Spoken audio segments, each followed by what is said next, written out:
Have you lost a loved one? Are you exhausted caring for your parents, for your kids? Well, you can find immediate relief when you read Sheila Mack's new #1 bestseller, Bootstraps and Bra Straps. It contains the Boots formula to move from rock bottom back into action in any situation, especially right now. So if life has knocked you down, pick yourself up with Bootstraps and Bra Straps. Get your copy at www.SheilaMack.com today. Are you ready for a reboot? Welcome to the Sheila Mack Show, reality at its finest. History reminds us those hit hardest often become the change makers. This year, we've all hit crazy economic, social, and emotional rock bottoms. We all get knocked down. Something hits globally, locally, personally. It affects our health, finances, our relationships. We have to recreate a business or career. Each show, Sheila and her special guest will be sharing their reboot stories, guiding you with real solutions to upgrade and up-level emotionally, mentally, physically, spiritually, and financially. Here on NBC's KCAA Radio. If you're ready to pull yourself up by the bootstraps and bra straps, enjoy a listen. Here's Sheila. Welcome to the Sheila Mack Show, reality at its finest. Here we have real people sharing real stories and actionable steps to help you reinvent, rebuild, and reboot your business and personal life on your terms. I'm your host, Sheila Mack, and today we have special guest, James McKinney. James has quite a bio to read here. So James has a hard time believing that he's had some failures in brands.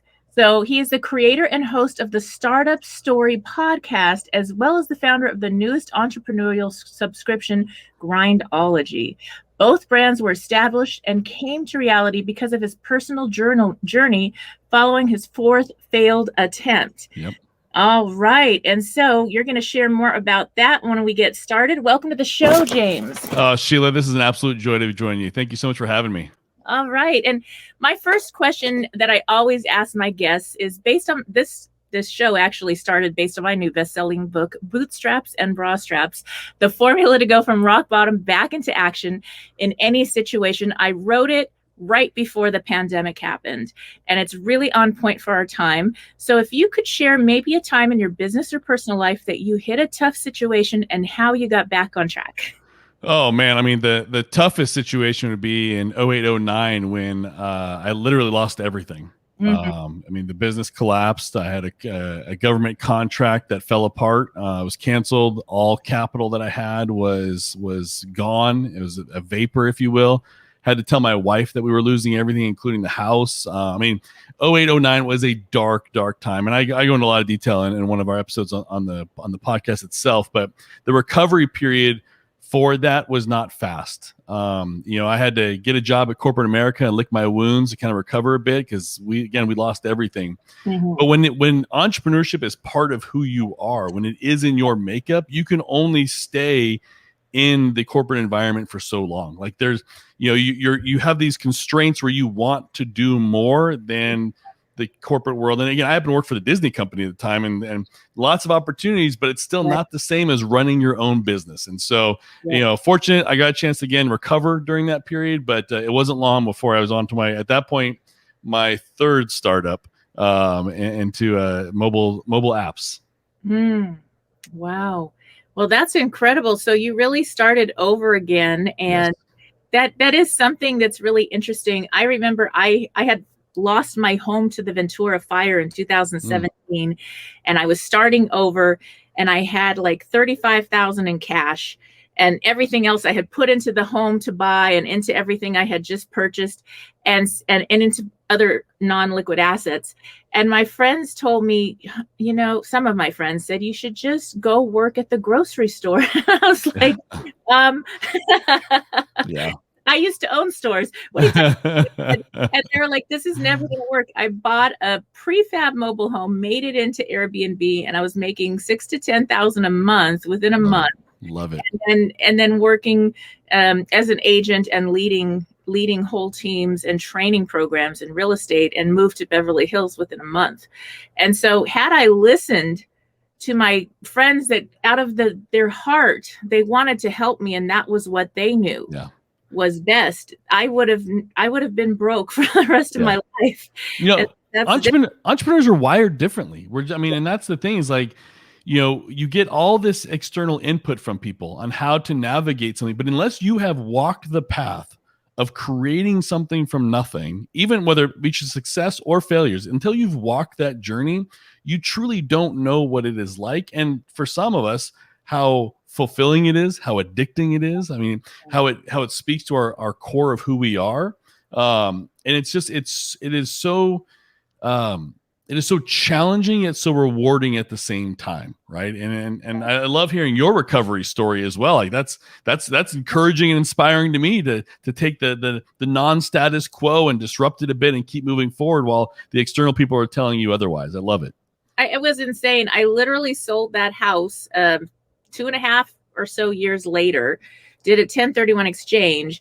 And I sold it. I bought it for $35,000, mind you, in California, which is like almost impossible nowadays. 2017, 2018, and I sold it for $295. I love it. So, and I made cash flow all the way along. I love it. Oh, yeah. So it's mindset, but it's also I've done that so many times in my life since I was in my young 20s that literally I knew. I could just look at something and already I could see it done. Yeah. And, and is this going to cash flow? Can I make 40% more, whatever it is? And so that made a big difference for me knowing. And I think that's when you're starting out. Do you have any tips for those listening in that are finally like, they're like, okay, now I'm going to do the side gig because I lost my job during COVID, or, they're getting into this, but they're afraid. What tips do you have for those listeners? Well, the first thing I would do is only listen to those who are traveling or have traveled the road that you're talking about. Like if you want to start your own business, only listen to those who have done it, because those who are not comfortable with risk, they're going to tell you exactly what your friends, out of the kindness of their heart, told you, is just to get a job, take that money, invest it wisely, keep it safe. Like they're going to tell you the safe thing because they want to protect you. And I love them for it. We need those people in our lives. But you need to be listening to people like Sheila, like myself, like every founder within the issue of Grindology magazine, people that are walking the road. And so that's tip number one. If you're wanting to do something on your own, create a side hustle, some additional income to maybe supplement your job so that you don't have a fear of losing that income, listen to those who are doing it, because those are the ones that are going to think differently, because you need to think differently. The second thing too is, depending on what you want to do, research that quite a bit. I mean, I just had a guest on the Startup Story podcast where she just knew she wanted to create an e-commerce channel. She didn't know what product she wanted, so she leveraged Amazon data to dictate the product that she wanted to sell and then wrap a brand around it. And so again, there's so many paths to entrepreneurship. Like there's so many ways to do something. It really comes down to what is innate within you. I personally love e-commerce. Like I think everyone should figure out some way to productize something they're doing in an e-commerce world. Again, even in live events, even in publications, media, whatever the case may be, there's something to be productized there. Technology is amazing, right? I mean, you're going to get, a 1,000x return on some technology that may take off. A lot more higher barrier to entry in that. But anybody can truly do anything. It's just the research. Do the research and listen to the people that are doing it. Again, back to the episode with Elizabeth Grogine of Blue Living. Her story is remarkable. All she said was, I want to have an e-commerce platform. I don't know what I want to sell. I'm agnostic to the product. I'm going to let data tell me where's the opportunity, find something that excites her within that opportunity, and then she wrapped a brand around it. And within 3 years, she's doing over $7 million in sales. It's remarkable. That's incredible. Yeah. That works. And I mean, just think about it. Just go to your Amazon page or wherever you're buying stuff online and look at how much you spent last year. Yes. And just think if you can just get a percentage of that. Yeah.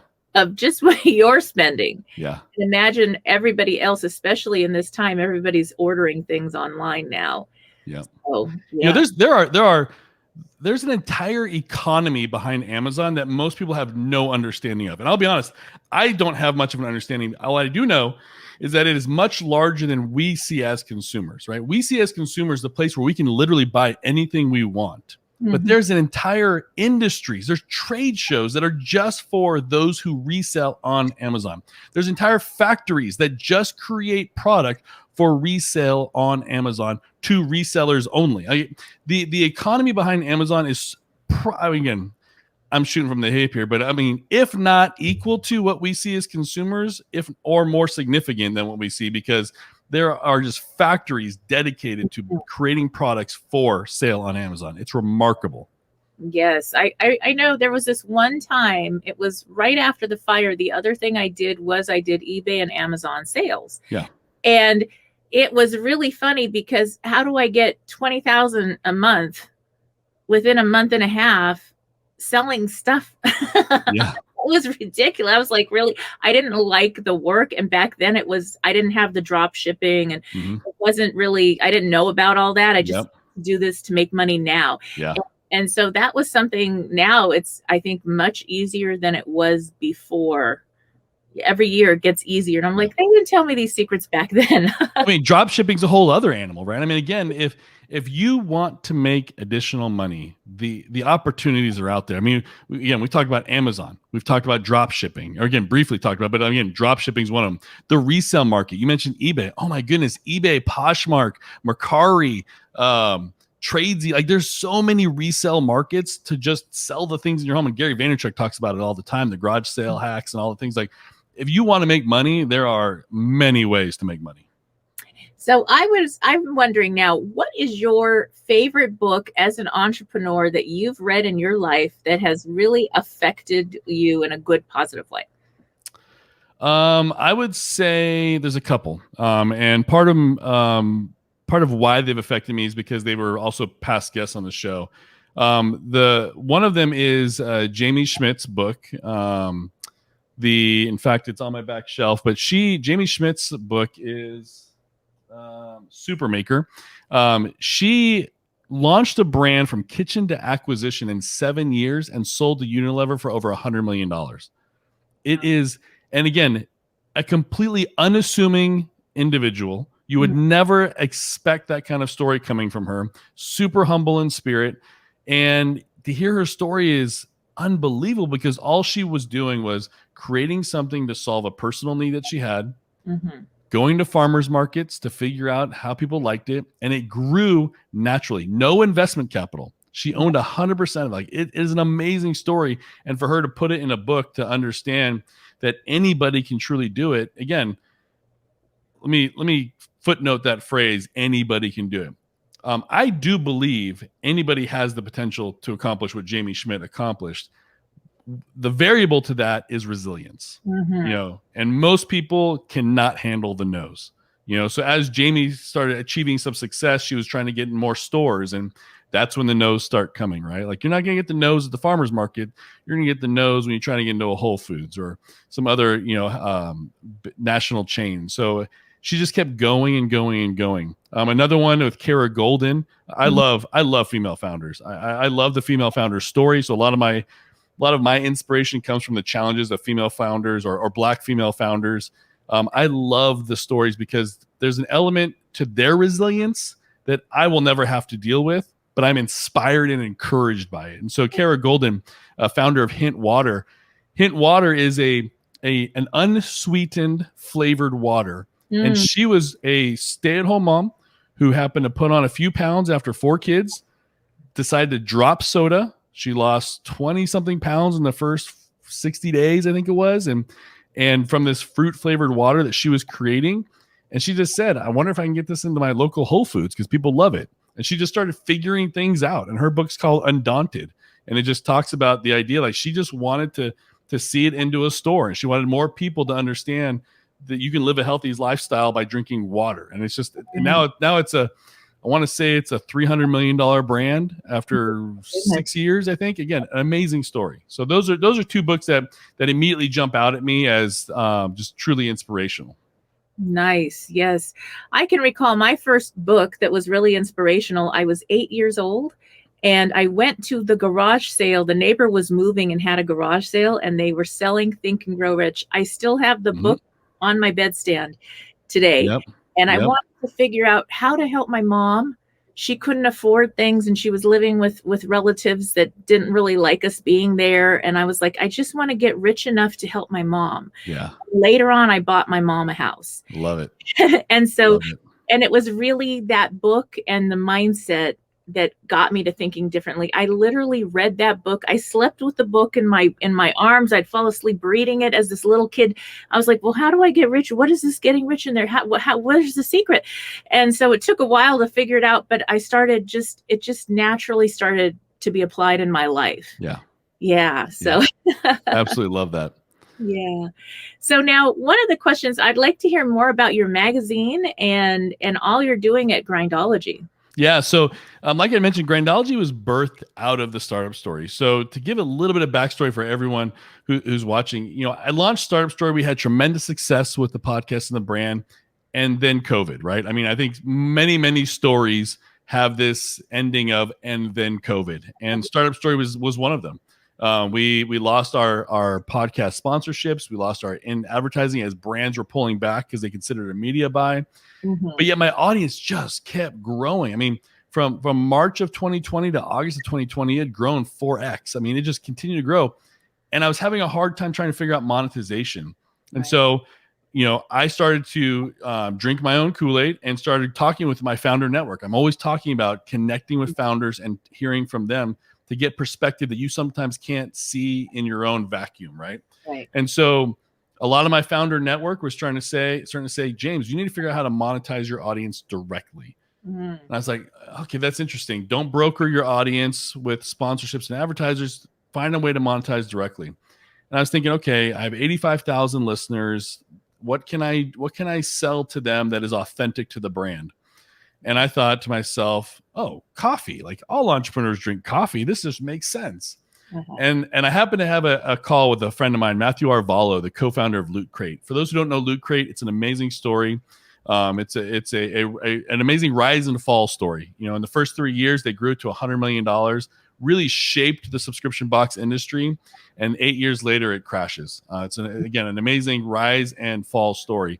But one of the things he said to me was, James, what makes the startup story so unique is that you get these highly successful founders to come on your show and they walk their entire life story with you. They walk through childhood to how they've developed the company they developed, the challenges that they've had to overcome both mentally and tactically and strategically.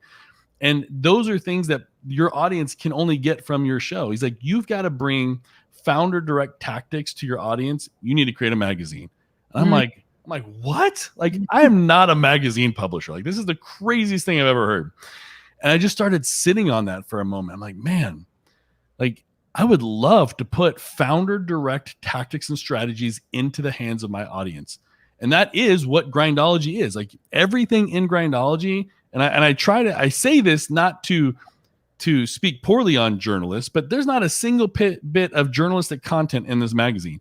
All of it comes from founders of brands like Trainual, $100 million SaaS company, Design Pickle, MailChimp, Facebook ad agencies, direct from founders on tactics that they've used to employ into building their brands so that you as an entrepreneur can literally have this magazine open and walk through a Facebook ad strategy setup. I want everything in Grindology to be tactical for the viewer, for the reader of the magazine to have on their desk and just start implementing into their business. And we shipped our first 3,000 issues in February, and the response has been unbelievable. I mean, everything I had hoped it would be when we decided to go all in on it. And so far, it's been remarkable. Wow. And so how are you getting these two subscribers? Do people just subscribe for the magazine or marketing on your podcast? So when we started, and here's again, back to, for those who are considering entrepreneurship, like just do not ever assume the way you start is the way you're going to continue on. Yes. So when we started Grindology, the business model was a subscription box that has 2 uniquely custom crafted coffees, and a cool mug that you can sit on your desk, and then of course the magazine. Like, that was the box. Every quarter you're going to get a box that's going to have some great coffee, a unique mug, and the magazine. And as we shipped the first box, without, I would say, probably 10% said the coffee's really good, the magazine's freaking amazing. 80% said, I only want the magazine, but I'll keep getting the box since that's the only way I can get it. And I started thinking to myself, like, man, like everyone loves this magazine. Why am I holding it hostage in the box? Yes. And so we haven't quite gone all in completely on allowing the magazine to be accessible outside the box, but we do have a special offer we can talk about later for your audience where you can get the magazine without the box. So there are special opportunities where we do allow the magazine to be accessible outside the box, but I believe in the very near future, you're going to be allowed to subscribe to the magazine outside of everything else, because the magazine is just getting a tremendous amount of response, and I don't want to hold it captive in a box. If it means that more entrepreneurs can get founder direct tactics, then I want to get it out there. Oh, that's great. That's great. And I would love to hear a little bit more about your podcast. Yeah. So the startup story, the origin of it is my own personal failure, right? I mean, you mentioned earlier, after my fourth failure, I wanted to understand why I wasn't hitting these success metrics that other founders were. I just had a hard time believing it was me. And so I just started having conversations with founders. I've never been hesitant to just reach out to people cold and ask them for coffee. Like, it's never been, I'm a connector by nature. So like that was never a hurdle for me. If I'm at some type of meetup or whatever, and I see someone across the room standing against the wall, I'm the one that's beelining it to them to say, hello, how are you? I love people. And so, and in the entrepreneurial circle, founders, and startup founders, like, they want to help. So the moment I would reach out saying, you know what, I just shut down my fourth startup. I just need some guidance to understand what it is I'm doing wrong. Can we get coffee? I've never heard a no. Like, in the beginning, I never heard a no. And so as I was having these conversations and I was sharing some of my learnings with friends as we'd go get drinks or whatever, they all said, James, you've got to have a podcast. You got to record these conversations. People would love to hear this.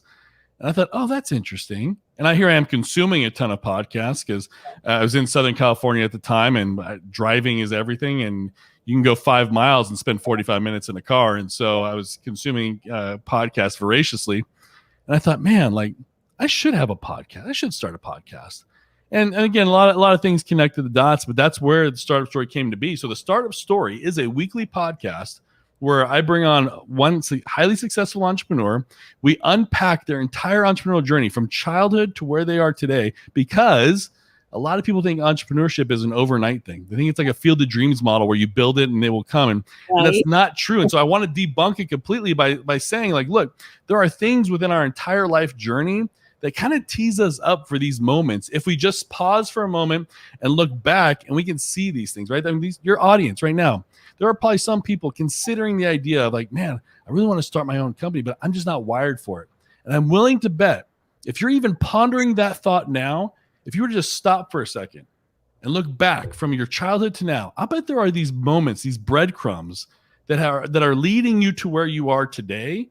You just have to stop and see that moment, and then you'll find that courage to continue on, knowing that, hey, there's things in life that have been leading you up to this very moment to make this decision.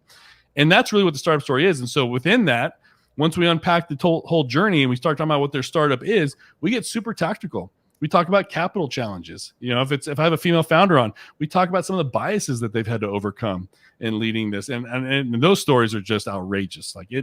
It boggles my mind that in 2021, we are still having discussions where a female founder is going to pitch venture capital with a male co-founder. And the question becomes, well, what are you going to do when you have a baby? That's just mind blowing to me that these questions are still being teed up, but they are. And so I love exposing those stories so that people understand the reality of where we are, so we don't think we're too far progressed beyond what we really are. And so I do it every week. I love meeting with the founders. I love hearing their stories. But more than anything else, I love the audience feedback where they tell me that they resonate with some particular founder in some way, because that seems to be their life journey. And it's an encouraging podcast for many founders, but it's super tactical. And again, Grindology is a natural extension from the startup story, because it is founder direct content, no journalists, straight from real business builders providing real proven tactics. Right. That makes all the difference. I don't know how many times a day or a week that I'll go on LinkedIn or some other place. I'll have these people and they'll tell me, I'm going to help you make more money in your business. And I'm like, okay, how long have you been in business? Yes. I started businesses when I was 23. and I've been in business, like my kids are 23 and above. So it's been a while. And so I'm like, yeah, okay, talk to me later. Like, after you've been in business as long as I have, and then we can talk, because if you just started this yesterday, you can't help me. Yep. You know, I call them the self-proclaimed thought leaders, right? Like it's, you know, in today's day and age with social media, everyone, and there are people like Gary Vaynerchuk that talk about it. Everyone has a platform, everyone has a message, and there is value to people's story. Mm-hmm. But here's the hang up that it just rubs me wrong sometimes, is that you may have a story and you may have a message that is valuable. But just because you took a Facebook ads course for $300 and you think you have it mastered does not give you the right to try and create a Facebook ad campaign and charge $500 for Facebook ad campaign. Like don't rob people of their money. Like consult, serve, find ways to truly prove your value proposition and then charge for it. Like I am all for those who have made hundreds of millions of dollars running Facebook ad campaigns charging a course for it. But if you just took one, come on now. Don't do it. Yeah. Yeah, exactly. And so I think it's when you are starting out, it's really easy to buy into the wrong courses by accident because you don't know what you don't know. Yeah. Yeah. And so how do we protect ourselves when we're starting out? For those listening in that are starting out from, picking the wrong consultant or coach or assistant or somebody to help you with your business because you don't know what you don't know. Yeah. It really is research. And in today's day and age, it doesn't take a whole lot to find out the real information you need, right? I mean, if anyone is boasting about themselves being an expert in X, Y, and Z, do a Google search. Like you will find the real experts out there, right? You're going to find the true, again, I don't want to use the term thought leaders, but proven founders for it. I myself personally, I am biased for those that have actually done it. Yeah. Like you may have executed a role well. Again, I'm going to use Facebook ads because that's super popular, right? You may have executed Facebook ad strategies for a large organization and done an amazing job, but it is very different when it is your money. Oh, yes. Than it is when you are just getting a paycheck, right? So I am very biased towards those who have gone all in and have built a business. Again, Jason McCann of formerly Veridesk, the standing desk company, the brand, really kind of the innovator in the market, the disruptor, the Kleenex, for what Kleenex is for tissue, Veridesk is for standing desks. He did not create Veridesk. He had product people do it. He did not handle all the marketing for Veridesk. He had people do that. But it was his wallet. It was his capital. It was his home equity line. It was his risk that he went all in. And even knowing that was the risk, to understand what he was thinking of when ad campaigns weren't performing what they were, when his hiring was not as aggressive as it needed to be, when his logistics challenges, when product from China wasn't coming in fast enough, like all the solutions that he had to solve for, it's that thinking that I want to tap into for all the challenges. Again, founders just think differently. And so I'm super biased for founders, like those who are business builders, but you're not going to find those people in your LinkedIn scrolling or your Facebook scrolling of, hey, hire me for a course, hire me to do this and that. Like, they're not going to be there. But again, I'm going to keep plugging, like, because of the startup story, because of my relationship with them, because of Grindology, you can get these people right here and there. Mm-hmm. Chris Ronzio of Trainual, $100 million company. You've probably seen their ads all over the place, leveraging cast from The Office. They have an amazing creative ad campaign and they're just killing it. He has provided how he got his first 1,000 customers in the magazine. Wow. Yeah, it's incredible. I love it. I love doing what I'm doing. I love providing these tactics for people like your audience. Now, what about, so if those that sign up and get your magazine, what secrets do you have for actually getting them to apply it? Because I think that's the difference. Application is everything. You can read, Everything. but how do we apply this? How can somebody new starting out, maybe it is a struggling dad or mom who's juggling an extra job and really trying to get back into their own business or start their own business for the first time. What tips do you have? How do they apply this and stay resilient and consistent over time? Because results do not happen overnight. Yeah. You know, it's funny. Out of my 120 episodes, at the end of them all, I always ask for like one final word. Like if you could have coffee with one of my listeners and identify the personas, like what would you say to them? And I would without hesitation, I would probably say 80% of them say something to the factor of just start. Just start. You regardless of how big this mountain is in front of you, Right. regardless of how much you want to accomplish, if you do not take that first step of putting your right foot in front of your left foot, you are going to go nowhere. And they say, just start. Now, the resilience comes in when you start seeing some little micro wins, right? I mean, again, I don't want to get like super meta here, but if you just try to, again, maybe your first win is to buy the domain that you want. Maybe your first win is to finally go to Shopify and sign up for an e-commerce store. Maybe your first win is to just add your first product. Like if you just write down 10 wins, I don't care how small they are, as you start seeing that checkbox next to those wins, it just becomes contagious. Like you just want to keep going to the next one. Let the wins be about accomplishing something, not a sale. Like don't worry about getting set up and established before you worry about the revenue. If your first win happens to be $20,000 a month in average recurring revenue, oh man, then you're going to have a lot of non-wins before you get to that. Like you've got to set yourself up with real expectations, and again, the media loves to talk about the overnight successes, the Airbnbs, right? Well, what people don't know is Airbnb filed bankruptcy twice before they ever became what we know of Airbnb. But those are the stories you don't hear about. You hear about someone sitting on their friend's couch with a laptop punching out code, and 2 years later they're raising $400 million in capital. Like that you don't hear about the 7 years where they were sitting in darkness trying to figure out their life. Like it just doesn't. You don't hear those stories, but that's the reality of it. Mm-hmm. And so for those who are having a problem getting started, I implore you, don't listen to me. I'm just James McKinney, the creator and host of the Startup Story podcast and the creator of Grindology. Listen to the 100+ highly successful founders that I've interviewed that all say you just have to get started. Mm-hmm. Yes, I love that. And it's something I know for me, I was really fortunate enough to travel for 7 years with the Tony Robbins group and awesome. Learn from Jay Abraham and all these incredible people. And when I did that, I even brought my teenage kids to some of these things and they learned, and it was life-changing. Yeah. And people that you think, oh my gosh, they're making all this money, they're so successful. Do you know how many hours they put in and how much? I mean, it just, I don't even know when they sleep. Yeah. And even though they're successful, it's beyond that, because now they're in service and they're serving people, helping people, and they're making a difference on the planet. Richard Branson making such difference on the planet that they have a purpose, and it's beyond $1 or whatever that is. They're past that.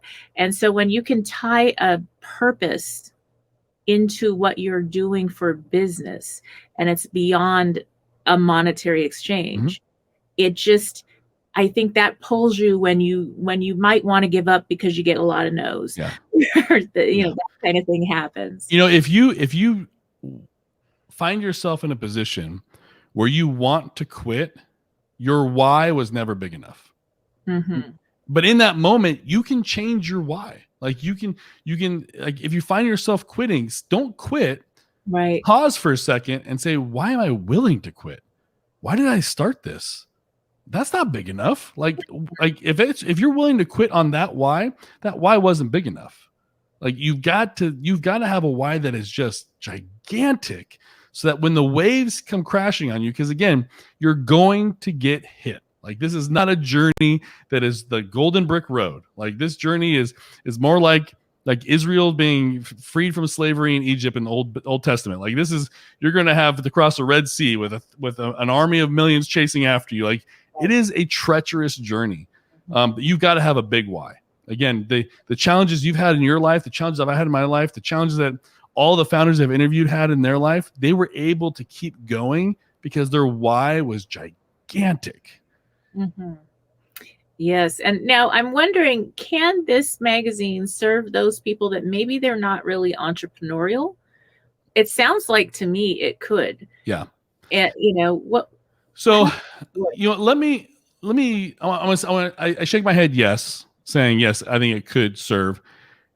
I would say that if you are just a curious potential entrepreneur, a little hesitant or reluctant, it can serve you because the tactics are so bite-sized, right? Like, again, it is when I reach out to the founders to contribute to whatever the theme of the issue is, I tell them, like, the reader has to be able to work through it and make movement in their business. Like, it's got to be super tactical and practical. And so it is very much that. Again, Chris Ronzio of Trainual talks about how he acquired his first 1,000 customers. You could take that, translate it for your business, and make traction on it. Facebook ad strategies, some cryptocurrency conversations. You can absolutely move forward on things, but it is all catered towards wanting to create something, right? Although I will say I've had people listen to the podcast that don't have any entrepreneurial aspirations, but they love hearing the stories of resilience. But I think when it comes to the magazine, there probably should be some curiosity to build something. And I will say, if you are that person who is just having a hard time putting that one foot in front of the other, I think Grindology is a great starting point because it is bite-sized. You could really just take one tactic at a time and move forward on it. It's really, again, I can't wait to be 5 years down the road and someone to come back and say, I built my business reading Grindology. Like, that would be amazing to me. Yes. That does sound very incredible to have, and to have something that you're able to apply. Yeah. A lot of times you try to do so much. As a new business owner, I think everybody has to wear all the hats. You don't get to hire out because you're just spending all your money just to get startup money. Yep. And you think of the great leaders, like they have the picture of all the garages. Apple started in a garage, or and there's a whole bunch of different ones, Google, whatever. And so that's okay if you're starting out. This sounds like a great way to invest and get some tactics that you can add to your business slowly as you start to build, so that then you can hire the VA and then you can start delegating. And what point would you say most businesses that have been in the magazine and that you've studied and interviewed, when did they get to that point? How long did that take to get to that breakthrough point, or that point where they could actually not work 24/7? Yeah. That actually, there is no formula for it. I mean, I've interviewed founders where their business was destroyed in COVID. 60 days later, rebuilt an entirely new brand, and they did 5 times the revenue they forecasted from their previous business, right? I mean, and again, it's a mind-blowing story, but Stand Up Stations is that brand. They just sold, right? I mean, less than a year-old brand. They just had an exit, that from a brand they created. There is no formula to it, and I find that to be encouraging to me, because we all, those watching this as well, we want to run a race based on somebody else's success. And the challenge with that, or the incorrect thinking with that, is that your race is very different than their race. You may be married, they may not be. You may have 2 kids, they may have 4 kids. You may live in a lower cost of living area, they may not. They may be trust fund babies, you may not. Like, there are so many things about the other races you have no idea of. So to try and figure out at what point can I then make this decision based on how I saw this formula, I think you'd be doing yourself a disservice. And so if there's any encouragement that I could give it in trying to answer that question is to just, be intentional, run with really smart people, listen to really great shows like Sheila Mack's show here, like learn from those who are doing it so that you can then process it within your own narrative. Yes. Don't run someone else's race. Take the information, process it, mill it through, figure out what works for you, what doesn't. Toss aside the things that don't work for you in your situation, but keep making that forward progress. And at some point, that egg's going to crack for you. Mm-hmm. I can just imagine that your magazine is like sitting down and having a lunch or a coffee with each of these incredible founders and getting advice that would be priceless if you had the opportunity to sit with these people and get this advice. It really is priceless because one idea is the difference between, success or, making it this year or not, and making it big or whatever your success is. And so that sounds just so valuable for people. It really is. And that's what I want it to be. I want it to be something that someone can truly immediately take something away, much as like the podcast, but in a written form and a tactile form, take something away and bring it into their business. I want to see micro successes for people. Yes. And Tony Robbins says we're the direct reflection of our peer group. Yes. And I love my peer group. And this is expanding that. Like, you get to read and get this private information that they're sharing. And so it becomes part of what you're surrounding yourself with. Yes. What you can share with your employees once you get to that point, if you're just starting out. And so it's something that can be inspirational and that you have, so it changes your mindset. You may not do the same business. When I studied and learned a lot with Jay Abraham, one of the things is he's marketing to totally different businesses. And he has a great marketing strategy thing that he's like the boss of all that marketing. And so it's how he does this cross-pollination with businesses. And you would think, well, what would a sock company need with a coffee company? Or and nope, look at this. And together they made millions. And he'll do that every day, all the time. And so and in his trainings, it's like, it taught me how to think differently. And each one of these is a different way of thinking. So that just sounds incredible. Yeah. And again, I to echo what you just said, having people around you to give different perspectives. I would have never gotten to a magazine if I just lived in a vacuum. My thinking would have never gotten there. It took other people to see what it is that I was doing well and what areas I needed to expand in, for someone to pour into me and say, you need to expand in this way. And it's like, no, no way, I can't. No, that's not for me. I'm not going to do it. And then when I paused for a second, I was like, oh, that's really smart. Okay. I can see, okay, this is what I'm going to do. Like, you need people to be pouring into you, because you have tunnel vision as an entrepreneur. Like, you have these blinders on, like you see in the horse races. Like, all you see is what's in front of you. You need people telling you, pouring into you, helping you see blind spots you're not aware of. I can tell you, going back to my first gift store at 23, I ended up having 5. I opened one at 23 years old, $5,000 a month.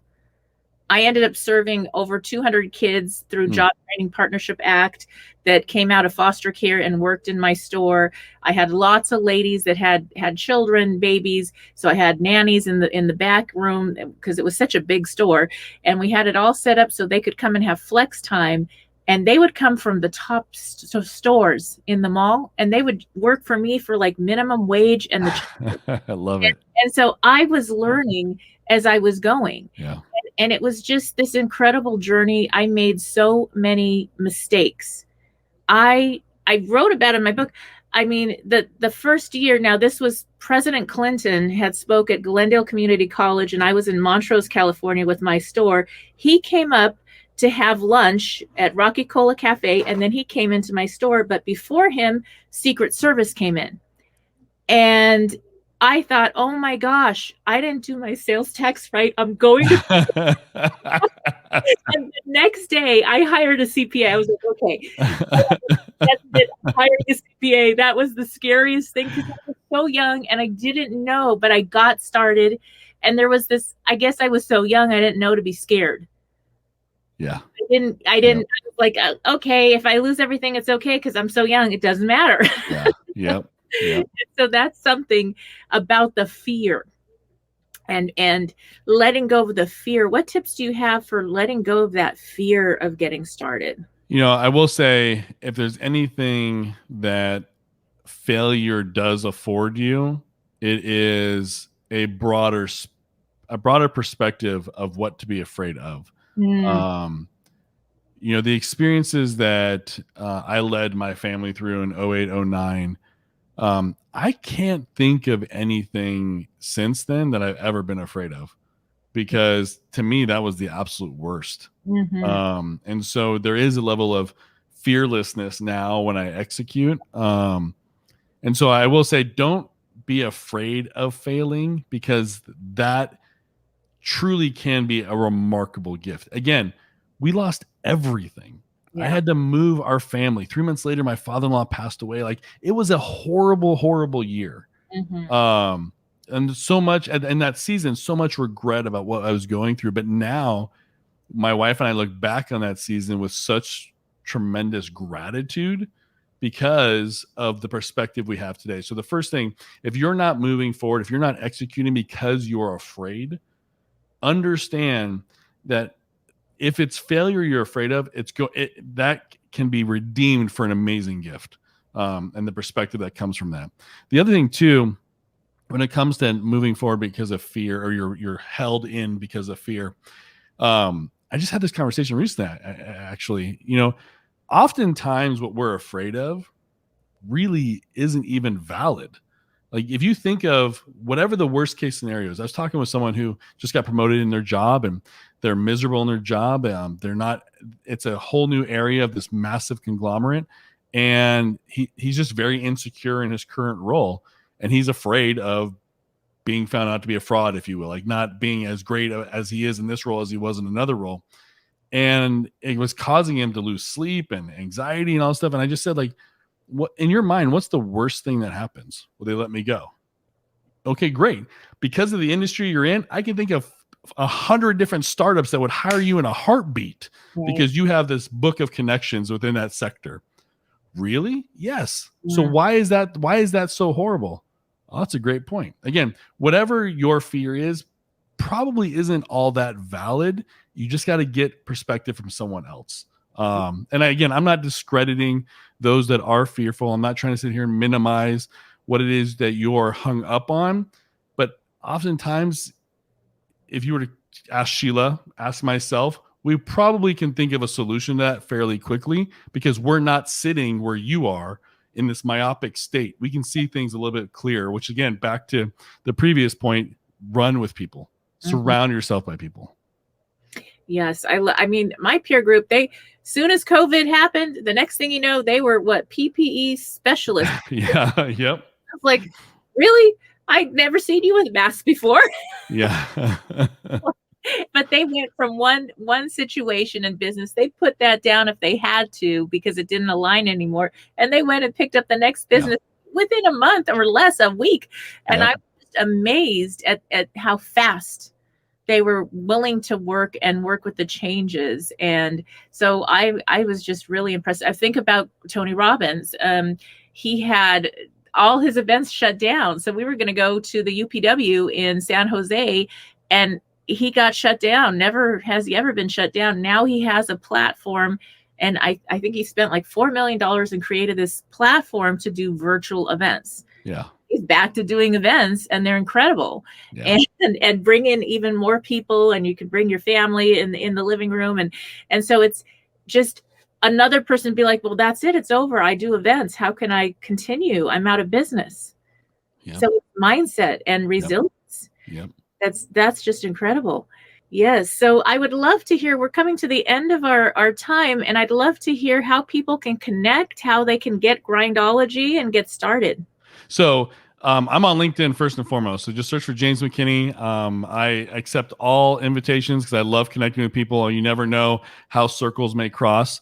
But for everyone watching, I want to get Grindology into your hands. And for the first 100 people, just text me at 214-214-4933. and the first 100 people, I will send you a Grindology issue absolutely free. Now, if you're not one of the first 100, I will still get you a Grindology issue in your hand for free. You're just going to have to pay for shipping. So again, first 100, text 214-214-4933. Again, 214-214-4933, and we will get you Grindology into your hands. Otherwise, everyone else can visit grindology.com and find out about everything we have going on. All right. Thank you again, James. Oh, Sheila, this has been an absolute joy talking with you. I am better for it, so thank you. All right. And those listening in, stay tuned. We'll be back after these messages. I'd like to thank our sponsor today, Grindology magazine, and they actually have a special gift. They are giving listeners today a free gift copy of the Grindology Tactical Manual when you text 214-214-4933. So if you are an entrepreneur, starting a side gig, or looking for proven tactics from other founders, then Grindology is for you. Every page and every issue contains real tactics and strategies from the real founders and business leaders. For your free copy of the Grindology Tactical Manual, text 214-214-4933. And now for today's special guest. We actually have two rock star guests in the house today. And so stay tuned. Here we go with our first guest sharing about mortgage strategies and how to invest shipping. All right, thank you again. And here we have two special guests today on our show. So we are going to have Angelo Christian sharing about how to get the best house mortgage and many other strategies to help you save money if you are looking to buy a house or investment property. And then we also have a special interview with John Lee Dunlis, and he is an incredible entrepreneur, and he will be on later on in the show. So here we go. Throughout your book, you talk a lot about your story, and kind of through the years, you've been through a lot of different hardships, personally, professionally, all sorts of things. But over time, you started realizing, like, wait a second, I've always learned how to get through this into something better. What am I doing? There's actually a system here, and you call it Boots. And it's kind of this formula, and just in basic terms, it stands for being, which means you're kind of deciding that that's who you are. Orientation, where it's this concept of it is what it is. It's not better or worse. It just is what it is.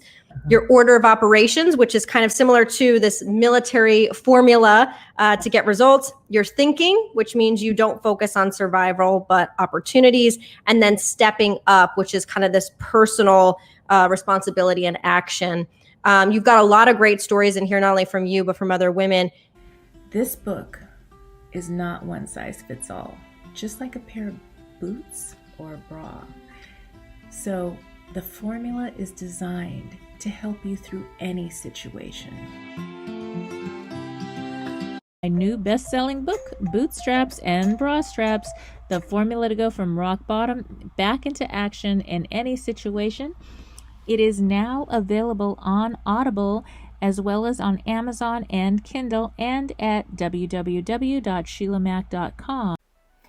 Now for today's giveaway, a free copy of the Grindology Tactical Manual. Text 214-214-4933. If you're an entrepreneur or starting a side business, get proven tactics from other founders. Again, get your free copy of the Grindology Tactical Manual at 214-214-4933. So if you have a question for me, please send it in to www.dearsheila.com, and your question may be selected to be shared on one of the radio shows. And if your question is shared, it will also be entered in a contest. This is a giveaway question contest. So once your question is shared on the air, you'll be entered to win a prize, and we have some fun prizes from many different vendors. So send your questions in again to dearsheila.com. I would love for you to grab a copy of my new best-selling book, Bootstraps and Bra Straps, The formula to go from rock bottom back into action in any situation. It is now available on Audible as well as on Amazon and Kindle and at www.sheilamac.com. I will be donating a book or course. If you look online, you'll see the courses I offer as well to women's shelters across the United States and Canada whenever a course or book is purchased. So check it out, and I look forward to sharing more with you next time. As always, I wish you life, love, laughter, and light.